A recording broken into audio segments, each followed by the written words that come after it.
Go ahead. All right. What's it called? On a shoestring. Okay. On a shoestring. Yes. Play. When you live on a shoestring, sacrifices must be made. Sometimes you're cold and hungry, other times you've got it made.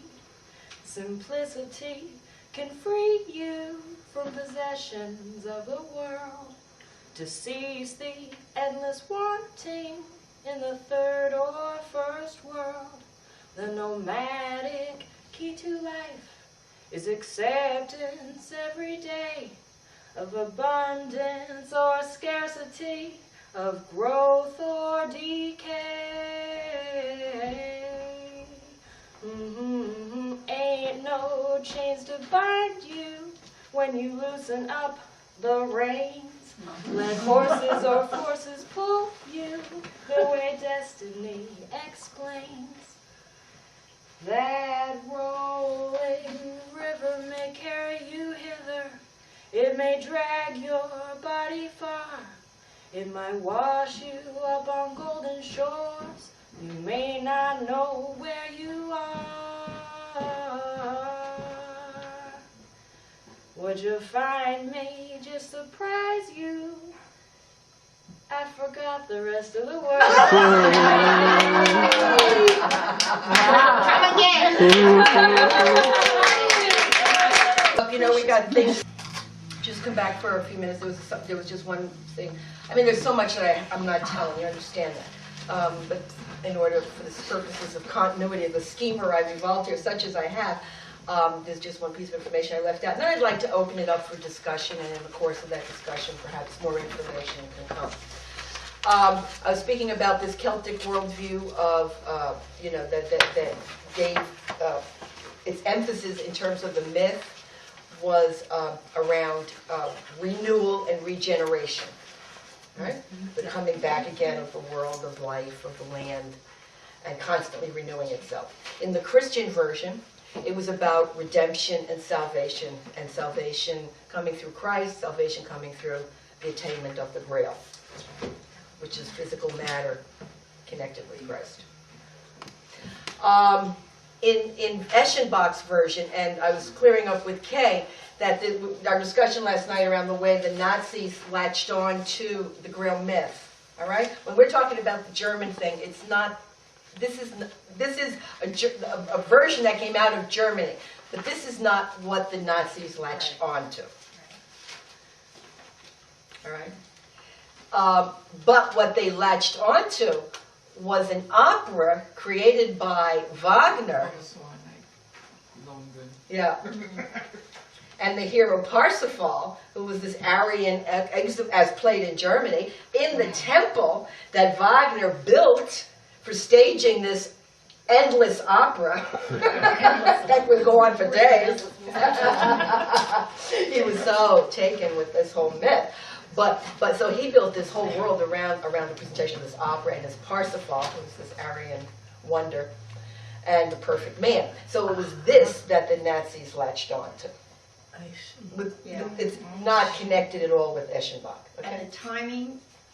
Oh, Wagner, I think Wagner was writing in the early 20th century, And mid-20th century. Eschenbach was? Eschenbach is the same 50-year period. They all came out around the same time.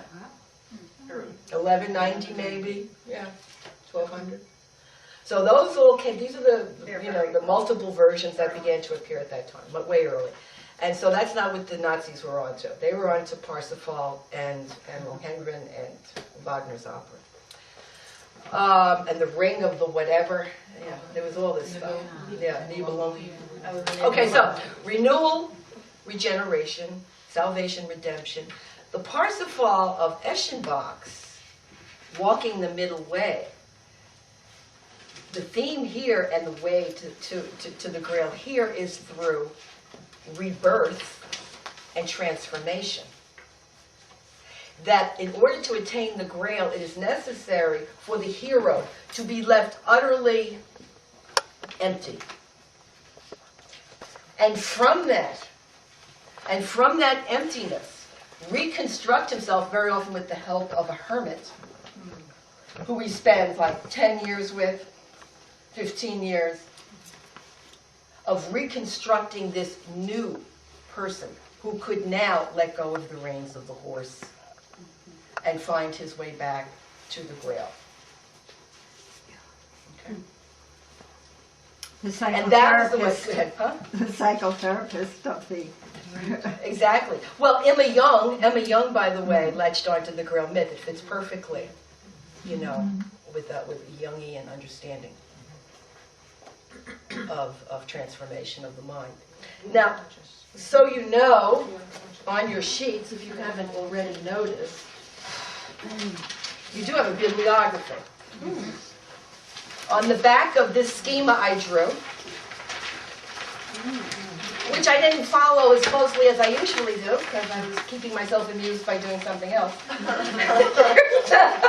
There's a bibliography, which does include Emma Young's book. yes, it's the bibliography.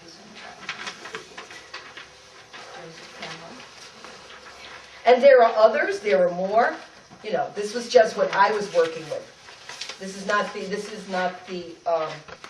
Emma Young is on there. yeah, this is not the ultimate list, but it's the one that I've been working with. And the one at the top is the easiest and the most comprehensive for somebody like ourselves. And that's the book where you can take a look at it. Whether or not it's still in print, I don't know. I got these books back in the early 90s. And also nice is The Grail Quest, which is second there, and that's the other book there I thought for you to look at. The Mists of Avalon we referred to. I've also referred to Jessie Weston and her ritual theories. Crossing to Avalon is a lovely book. I've been reading that, rereading that. Yeah, and Crossing to Avalon is, she's a Jungian psychologist, psychiatrist, who, at a time of middle-age crisis, goes to the lands of the Grail and Glastonbury and all of these places and rediscovers the meaning of the Grail myth for herself as a middle-aged woman in crisis. And so she references much of this material also. So that can be helpful for those of you who want to explore it. And I would be very happy if we in the Grail and are now in preparation for our 07 meeting around shared spiritual practices, if more of us in the Grail could begin to do some study around this. So I think it could be very fruitful as a way of finding a central myth and central symbols that we in our diversity might be able to share. And to make them our own in even deeper ways. I mean, we take for granted bringing out the cup. We take for granted bringing out the light. It is already in our collective identity and in our collective ritual understanding of ourselves. And then to begin to understand the fullness of what is in relationship to these things might be very helpful for us. And so, you know, that would help us to have the conversation. But I think, yeah, because then it could be articulated all the time as a reminder which ritual is all about, is who we are and why we come together. Right. And every time we do that. Right. And every ritual enough has of an that. underlying story about Yes. who we are, why we come together, and how we're going to be reborn in this ritual and transformed in this ritual to continue the being and the doing and the mission of who we are as a people. But you've got to have your underlying myth or story about that. Yeah.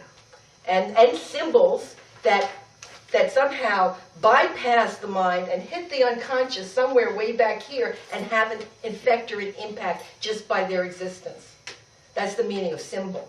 Symbol isn't something, oh, well, that means that, or that means that. No, a symbol is something that goes whoop, right straight back. So that's why when people respond to the cross, they're not thinking about it.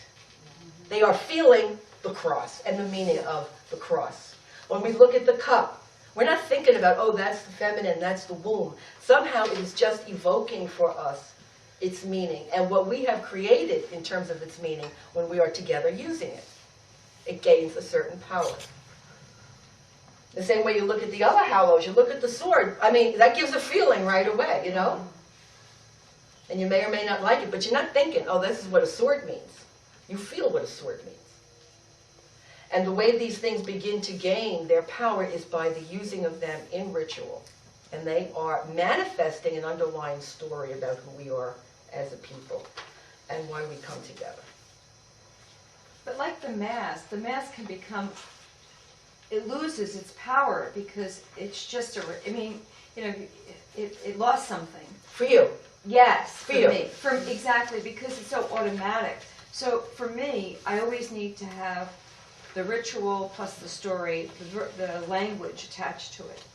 Because otherwise, I don't know, maybe not. We can go, that's another, Yeah, that might be that's part of the another- yes, conversation at the exactly. meeting in Yes. 07, actually.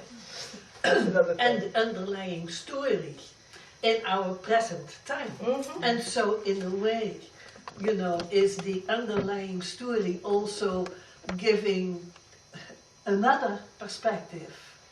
Now we are in this time, Right. say, you know, so it is that underlying story, but it's not fixed, right? It's not Right. step. Right. And who we are as a people isn't just who we are when we're together. Who we are as a people is what do we believe in and how do we perceive reality. So the fact that as part of our myth we hold the idea of the wasteland and the need to heal that wasteland, right, is part of who we are as a people. And that it is our mission as a people to be engaged in the healing of the wasteland. And for us, that's what the heroic journey means. But in order to do that, we have to heal ourselves. And we have to be those recreated, rebirthed people who are then able to recognize what transformation is and to be full participants in not only your own healing, but the healing of the world and the wasteland as well. So, I mean, that, and I'm just like, I mean, when we share a vocabulary, when we share an understanding of some central myths, we can have the most fabulous conversations about what this is and how it can inspire us and how it can be a guide for us and how it can be a point for calling ourselves to account also. We can be the hermit. And we can be different characters. I'll be the hermit, you be the knight. Okay. And you be the hag, and you be the maiden, and then let's... And Lenny's the lady in the fountain. I'm a lady in the fountain. And so, you know, like, even though it seems that, and might have seemed before, and maybe hopefully is seeming less so, that it's really a story about knights and what does that have to do with us as a movement, right? All these guys charging out in armor, swords. As Jackie says brilliantly, and by the way, there is an article there that Jackie wrote in 1991 in honor of our 50th anniversary or whatever here in the States, right? There was a whole celebration, and it was published in Gumbo. And God bless her, the title is... Typical Jackie. Apocalyptic Feminism of the Grail Myth. And it is a brilliant piece by Jackie, bringing together Marxism and patriarchy and feminism and mysticism and all of that, and environmentalism, all of it, in a big jumble. And she does it very well. But the line that's in there that I love is she said, this great irony of all these guys going off up steered to the neck in armor, swinging swords to find the divine feminine. They have to be protected. That's true. Is that article over there on the table? Yes, it is. And so that's part of what you can take. And I'm proud to put on the back of it that first poem that I told you about in 1981 that I wrote that was working with the themes of the myth and has, you know, appeared in different sections. And some of those lines then turned into The Circle and the Light, which there's a front and back sheet of some lines from The Circle and the Light. Apropos of Wolfram von Eschenbach and the stream of the myth about rebirth and transformation, and also an image that somebody brought last night about the emptying of the cup. Lines from The Circle and the Light. This quest will take you where you never asked to go. Right? It will show you what you never asked to know. It will make you work at things you never asked to do. It will ask everything of you and leave you with nothing you can call your own. At this point, the lady of the fountain turns over, from The Circle of Light. At this point, the lady of the fountain turns over her empty cup. It will ask everything of you, and leave you with nothing you can call your own. It will leave you empty and ready for your heart's deepest longing. Lenny is saying along with you. Wow.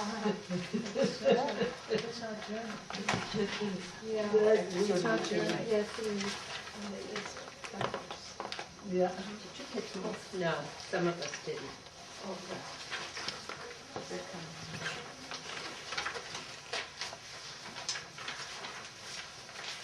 And I encourage you to read Jackie's article there because she does make the connections with the liberation and Marxism and feminism and environmentalism and mysticism in some,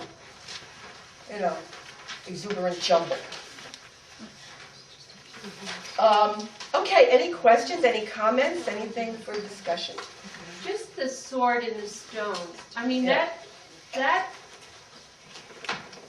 only the truly virtuous, good person could pull both the stone and is there a relationship to the stone, alchemical Yeah. thing, and also that not just anyone could get a hold of that sword. That it, in fact, I saw a Stargate episode where a woman on another planet pulls out the sword, and everybody's like, "Oh my God!" But anyway, when did that come in? The whole sword and the stone. Well, I think the first appearance it makes, is in the stories around Arthur. By the way, Arthur never attains the Grail. No.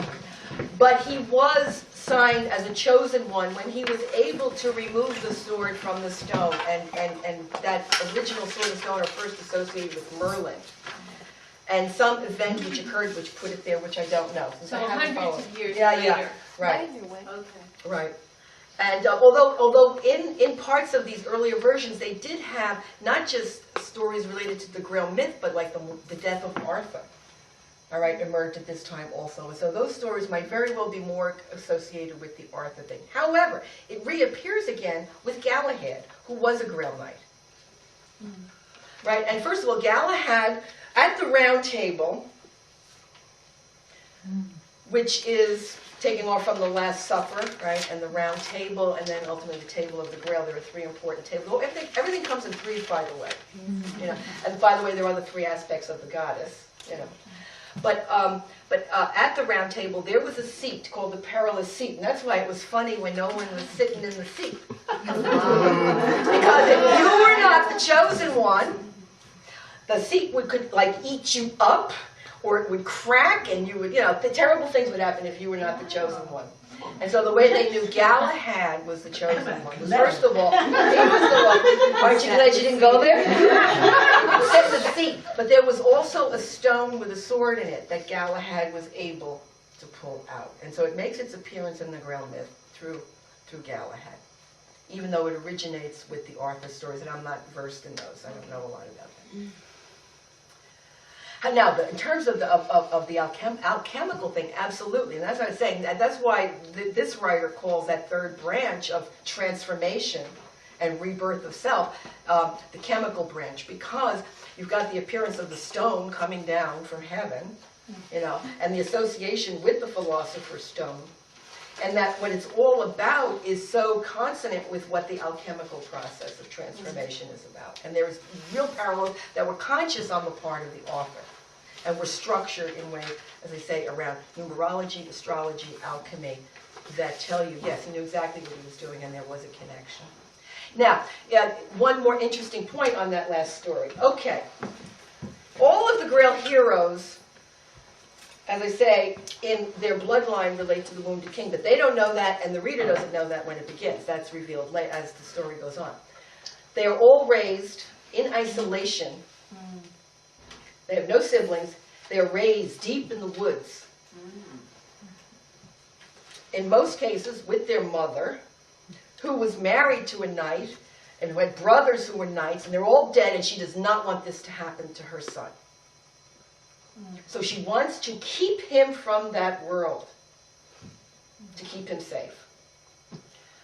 Except for Galahad, who wasn't raised, no, we don't know about his ancestry with his mother or anything like that. Galahad was raised by 3 nuns.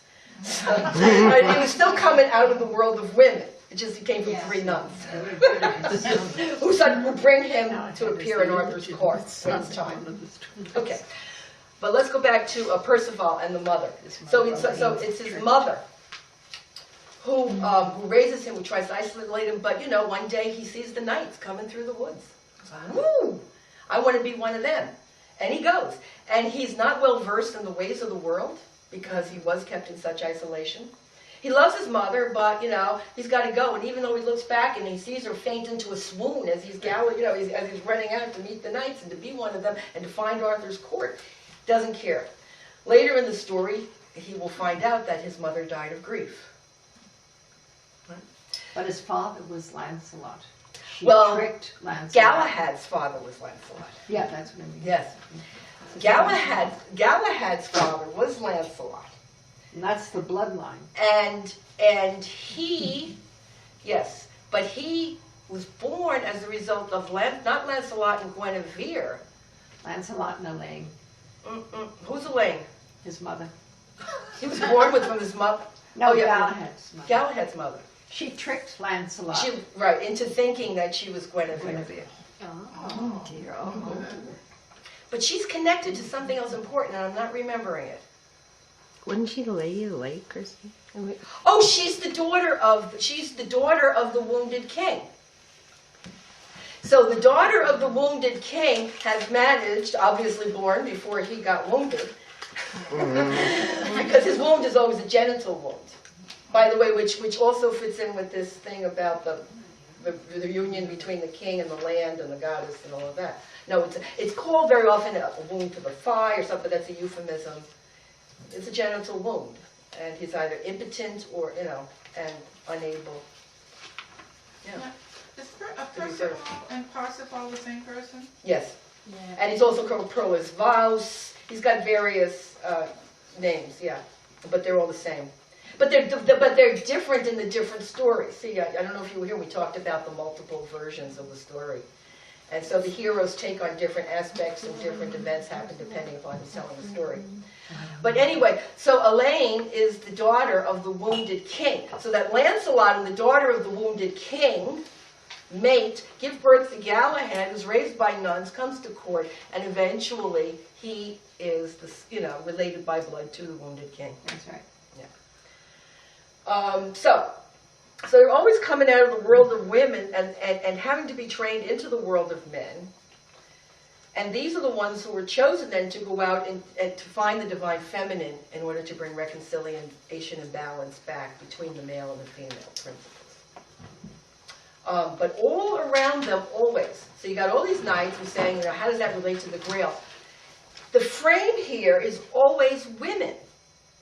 From the central symbol of the cup to the 3 aspects of the goddess, all through the stories you have the presence of women in one of those forms. Either she is a Grail guardian and a maiden and a virgin, they carry the cup, they mate with the knights, you've got hags, lousy hags, who periodically appear to tease the hero and to tell him he's a fool. And give him the next clue he needs, to find his way on the journey, whether it's something he has to do within himself or action he needs to take in the world. In Chrétien's version, when Parsifal doesn't ask the question, because he was taught in court you don't ask questions, he thought, what's going on here? And what is this Grail? And who does it serve? What's it about? And why is the king so ill? What's wrong with you? Right? He thought those things, but he didn't say them, because he was trained at court. You do not ask questions. That's not polite. You By just men. keep driving. That's right. By men.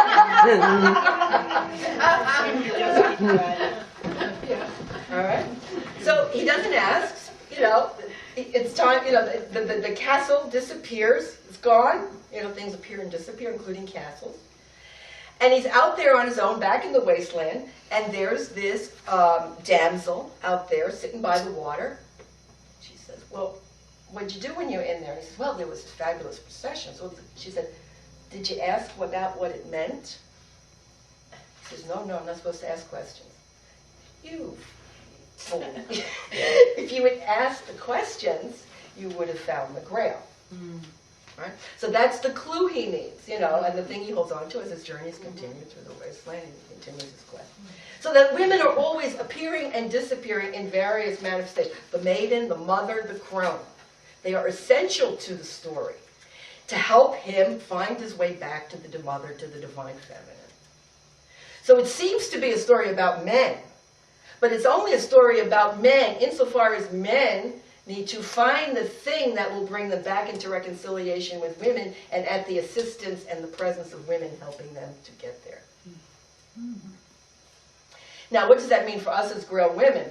Well, you know what? We are so far away from the lady in the well and, you know, and all that stuff ourselves, that there's a way in which we have also become separated from the divine feminine.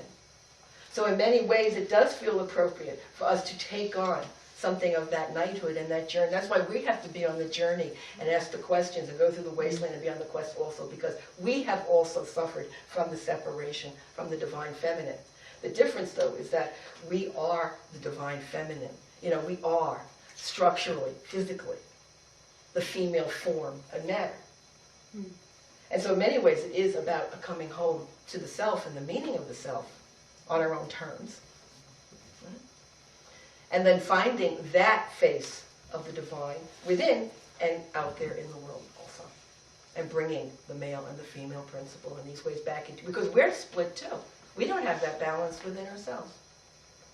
So that to have a movement of women dedicated to finding the Grail is, in a sense, very much in keeping with these themes, even though we are not the male knights in search, but we are also separated and need to come back home also to what that is. And that's been the great insight of feminism these last 30 years. Yeah, you want to say something, Molly? Now, I was wondering, do you think that the Grail myth influenced Cervantes? You know what? I haven't read Don Quixote, all right? But what I do know about when Cervantes was writing, as when Mallory was writing, I think they were more contemporaries when the Arthur stories were coming out through Thomas Mallory in England and Cervantes and Don Quixote. They were pretty much around the same time. Is when, in fact, knighthood had pretty much disappeared.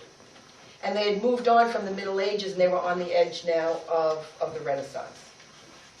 And so the writing of Don Quixote came at a time when they were remembering that era and that ethos and what that was about. And in the same ways as the Grail myths and stories orally began to emerge at the time when the ritual was going away, stories like Cervantes and the hero setting out, you know, to chase windmills, you know, and to find his version of a Grail. I don't know if they ever mentioned the Grail in Don Quixote.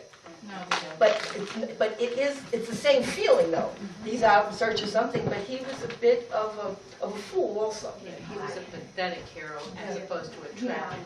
Right. Which would be appropriate for remembering an era that no longer exists.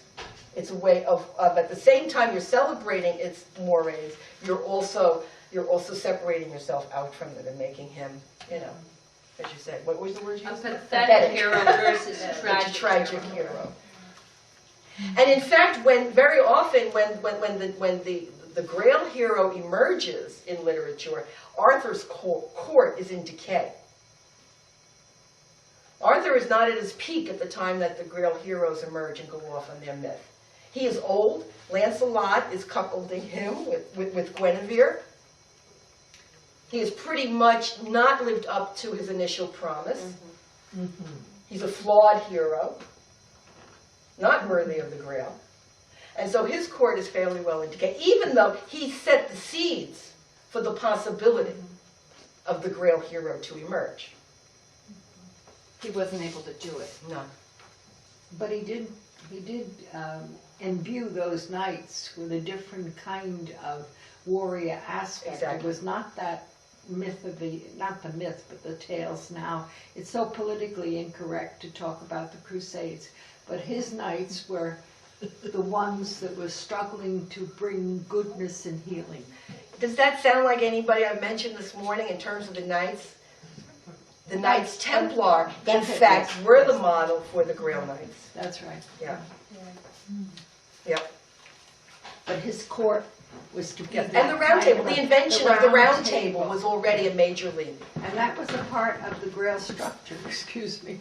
As we were struggling in the 50s, that round table idea was the one that we worked with more and more for our structure, That's right. in terms of shared leadership and in terms of, you know, the women from the theological center, that whole idea of the round table.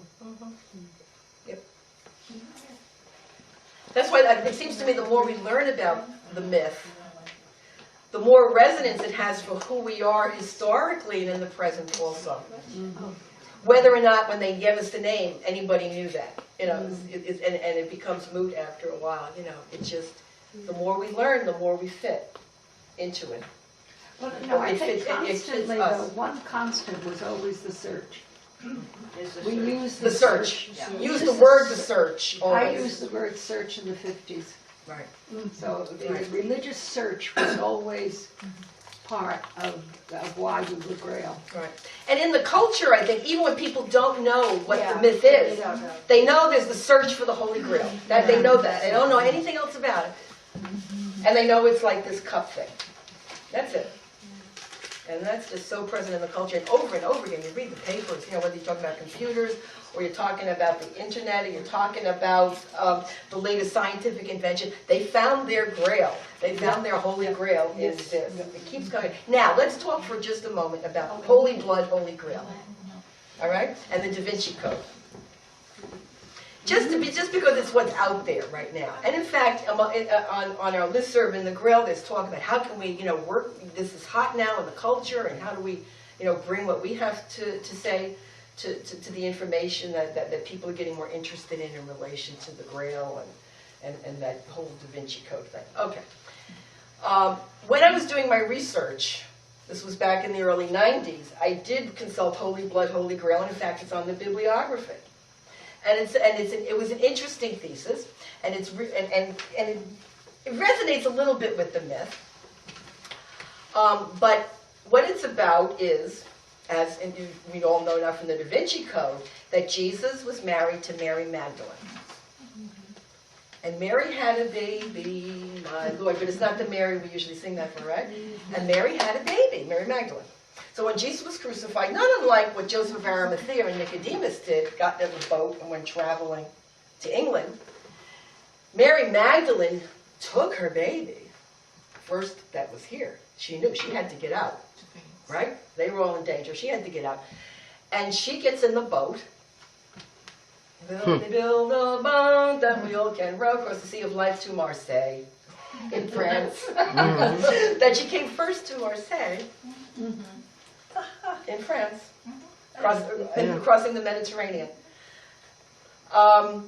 carrying this vessel in her womb, in the vessel of her womb, carrying the Holy Grail, which was Christ's descendant. This is the theory of Holy Blood, Holy Grail.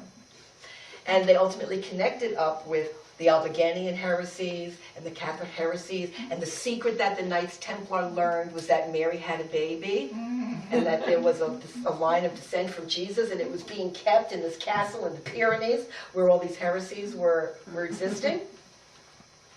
And now the Inquisition was going to stamp it out, and just as they were climbing up Mount Salvage and the Holy Grail, the descendant of Christ, was in danger, he somehow got lowered and taken away, and was somehow saved, and has had descendants all the way up to the present age. That's it. That's it, right? And that was in the Da Vinci Code, and that's the big secret. That's why Dan Brown was sued. Right. And they ended up in court, By and the who? court found in favor. By the man that wrote Holy Blood. There were three of them, actually, saying that he stole the thing. Yes. However, Brown's that defense did was not that win it was in the suit. culture. Yeah, he used it. It's okay. He used it. They don't own it. He just happened to make more money from it. But, More money. But even then, even before the Da Vinci Code, I must say, me personally, I enjoyed reading about it, but for me it was the least interesting thing related to the Grail myth. It's so literal. Yeah, there's no archetypal thing It's going on. it's not.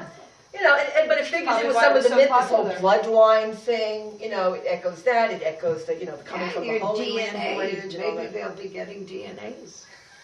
What do you, doing samples on? Different people that are claiming to be part of the bloodline. And also part of my research, and I don't know if it was that book or another one, but that the Knights Templar were very special. And in the period of the Inquisition, they had to like morph themselves into other things. And there are those who say that they morphed themselves into the Masons. Into the one. The Masons.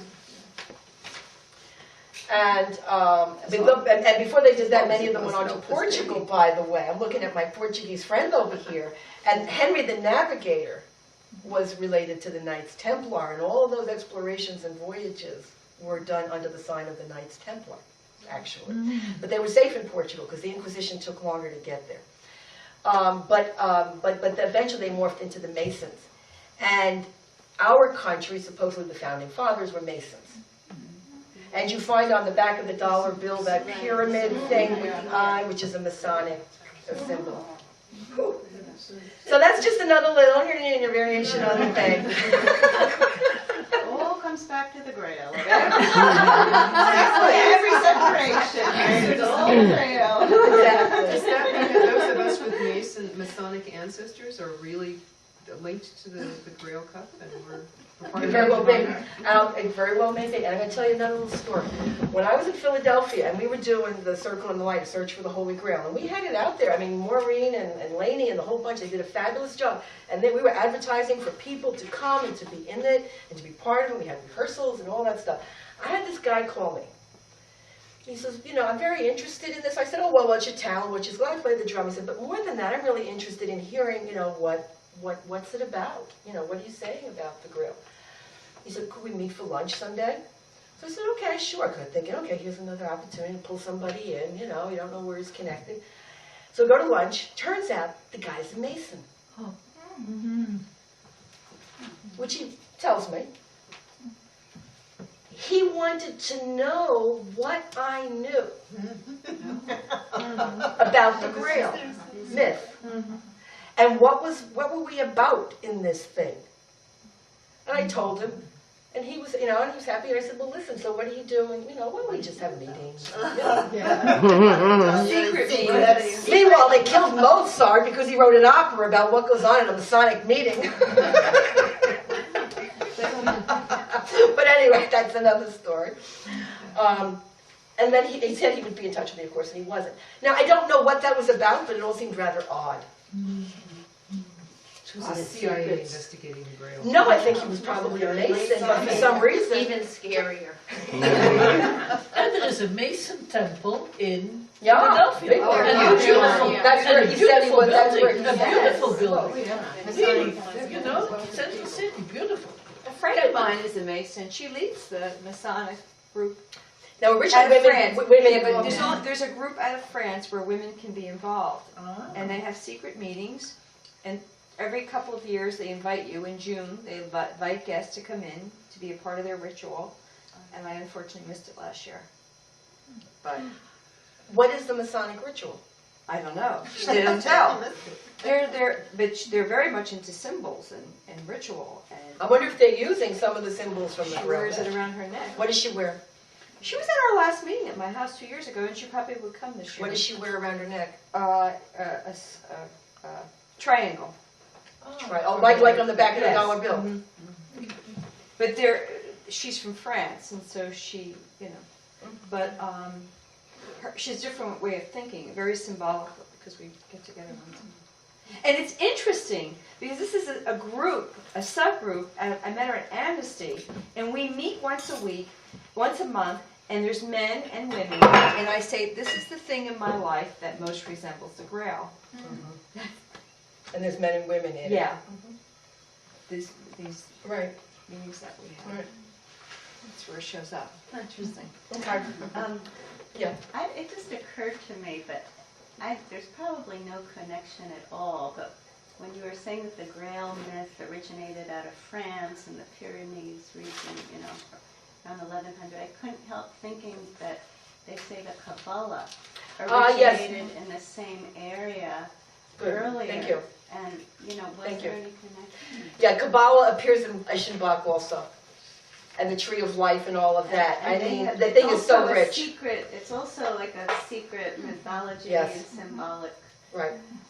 laden philosophy. Right. to follow. And so when Simonette's question about the interfaith thing, you know, and how did you relate to this and all of that, in fact, in the Eschenbach stream, you do have the presence of the Kabbalah, and you have the presence of these of Eastern, Near Eastern, and Far Eastern esoteric traditions, which the Kabbalah was.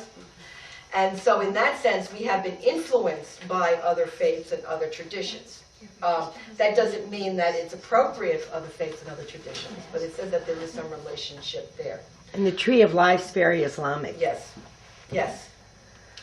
So, and that could be a whole other study around, you know, to siphon out, even from that one stream, you know, whatever there is traditions that have come in there. Because at this moment with the Grail, our Grail, being so involved and committed within diversity and interfaith, to be able to work with a myth that also supports that, right? That's also contained in the story about who we are and what we're about, could be helpful also.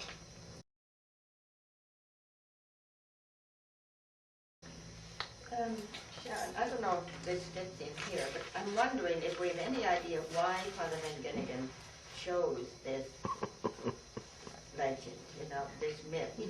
And the fact that he was brought up by many Women. people. Also, he was brought up by women, yes. And I found out his oh, this was so funny. He came up with the gem. During World War II, he had a code name. I mean, The women did. because they were writing, you know, during World War II, Janet told us this once in one of her presentations, that his code name was Betty, or something like that. Why did he have a code? I don't know, something about the war and how you couldn't, you know. Well, during the Second World War, the Grail was being suspected by the German occupation. The Teutonburg was taken by the German soldiers. And so the whole movement was disbanded because it was a mass movement of Catholic women. And Van That Ginnigan was there then. And, excuse me?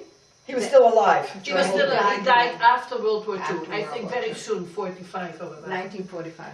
And I like to, so last night we talked about that question, why did Father Van Ginnigan, or in my feeling, absolutely no information that the early Grail women chose the name Grail, perhaps in, you know, I don't know, but perhaps in, No, that's, you know. that's the way the story. We don't know. We don't know how we got the name the Grail. Okay. That's what we talked about. Now, somewhere that information might exist. I don't know if it's in the archives or what. But, I don't know whether it's in the archives, and it might be interesting to find out, but you know whether it is. But I remember when I joined the Grail in the 50s, I very much got from Rachel Donders, who was, you know, not one of the 5 founding women, but, you know, very soon of the generation and the leadership in the youth movement, the Parsifal story.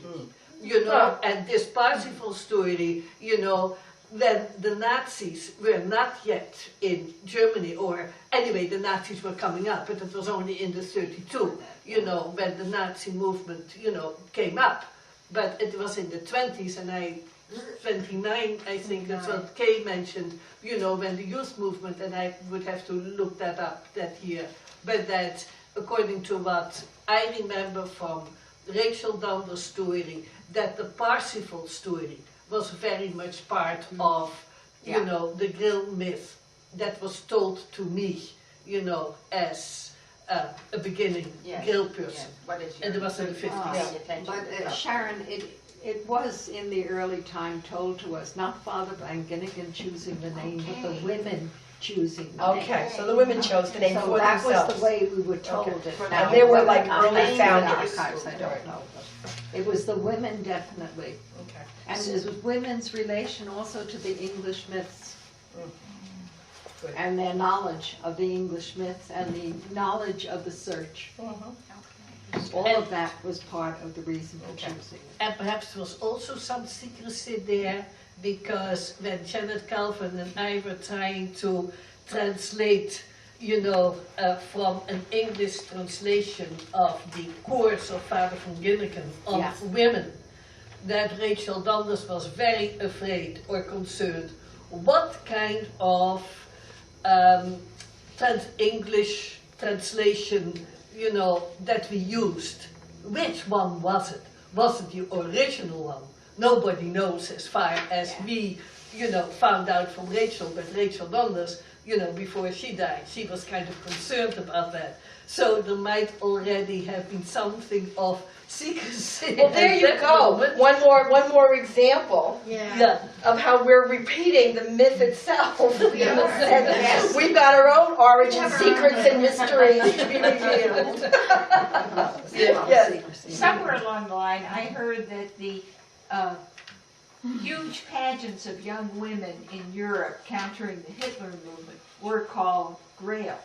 Before the That's movement right. itself took on the name Wow. Grail. The youth. So the group pageants, Grail. but she's saying the pageants were called Grail? But Yeah, they were done by the absolutely. Grail youth. They were No, done. she's saying As the another Grail thing. She movement. said, but I thought it was the Vondervogel movement, that was the name of, the Vondervogel movement, which was when The the Wandervolk is German. Oh. The Wandervolk is a German name. right, but it was the name of the youth movement. Not the Dutch one. No, absolutely. We would not use in Holland at that moment a German word. We better get the right But I story. think the women of I meant to know Nazareth she'd rather know. were leading the youth movement. This youth movement was never called Women of Nazareth. They were called Grail.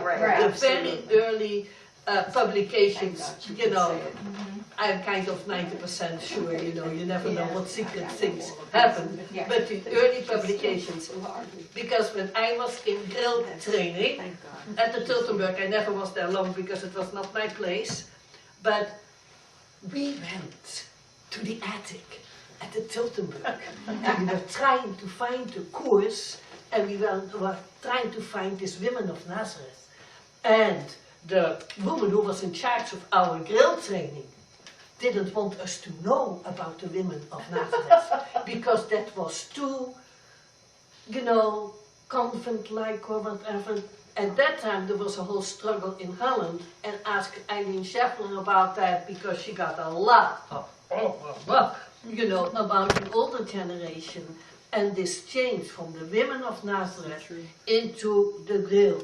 And we, young, I was young at that time, in the 50s, we're not supposed to know about the Women of Nazareth. But we went. Was Rachel a woman of Nazareth? Sure, she was a woman of Nazareth. And so she was one of the leadership of the Grail youth movement. And so those major things in the stadium were absolutely the Grail movement. Because those young women were never called Women of Nazareth. The magazines, because there exist copies of the magazines of the youth movement. And they had names, I wouldn't, at this moment I can't think of it, but they were expressions of, in relation to Grail. And say, for instance, a room at the Tiltenburg was Amfortas, and Amfortas was the hospitality kitchen or whatever, And so the Parsifal thing was very much part of, as far as I know, but I know. Lady, how could it would be interesting to find out about what brought about that transformation from Women of Nazareth to the Grail. What caused that transition? Okay. That transition was caused because in 1939, Ludwig van Kersbergen and Joanne came to the United States. And so that was just on the last boat, before coming into the United States. And they began the Grail and the Grail movement. They named the Grail. And then after World War II, they came into contact No, again. that's not what I'm talking about. Whatever the Jesus of Nazareth movement was, whatever those The women women were. Women of Nazareth. Okay, whatever. The women of Nazareth, whatever they were, what brought about that evolution into the Grail? Why did they reject? Why did they reject that? You know what? They intended to leave Netherlands, intending eventually to go beyond that. it was when they were asked to take on a youth movement that they created the Grail. And in the very beginning, there was still the women of Nazareth creating the Grail. But eventually, they moved away from, gave up that distinction of themselves and were also the Grail. Okay, that's what I was, that piece. Also part of our history is that the nucleus of the Grail are the descendants of the women of Exactly. Nazareth.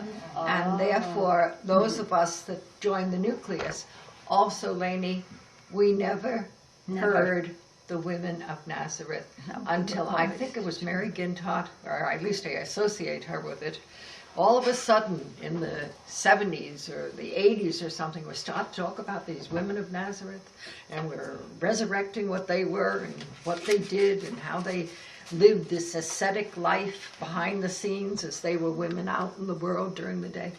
So it was not part of our culture, those of us that were brought into the Grail in the 50s. I don't know about the 40s. We'd have to ask Janet what she knew about the women of Nazareth. But most of us in the 50s were not making a dedication in the terms of the women of Nazareth. So And I did that their transition happened, and I think it was because of the struggle as to whether or not we were really going to be lay people or imitate nuns. Become third order. That's right. And it was a real struggle that Rachel had that I thought was it's really been a savior to us. There was a time when in the Catholic Church you were to be a secular institute, and she fought that very strongly and resisted that we would have anything to do canonically in terms of the church. Except for the Grail in England. No, well, they separated. And they separated. That's Right. part of their separation. Right. They became a secular institute. Right. We've gone past the 11:30 closing time. Oh. Our session this afternoon, I thought we would do something different. On a more creative, on a more, right brain level. But what it would require is everybody here coming to that session, having created something of herself in relation to this Grail myth. That is, in the form of writing, in the form of art, some symbol you pick up on your walk, connecting with symbol. Yeah?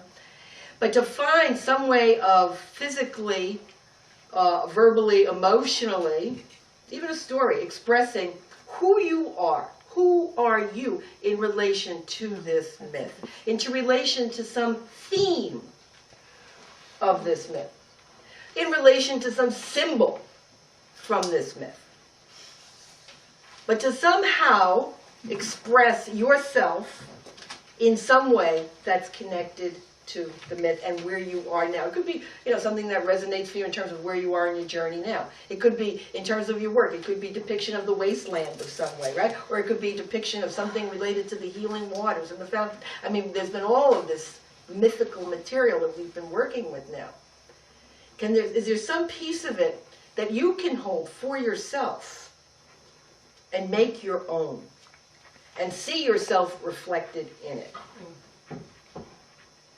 And if you could come back with something, and it could just be a thought that you want to contribute, but to come back with something that then can go into sharing with others in small groups and creating something together with that.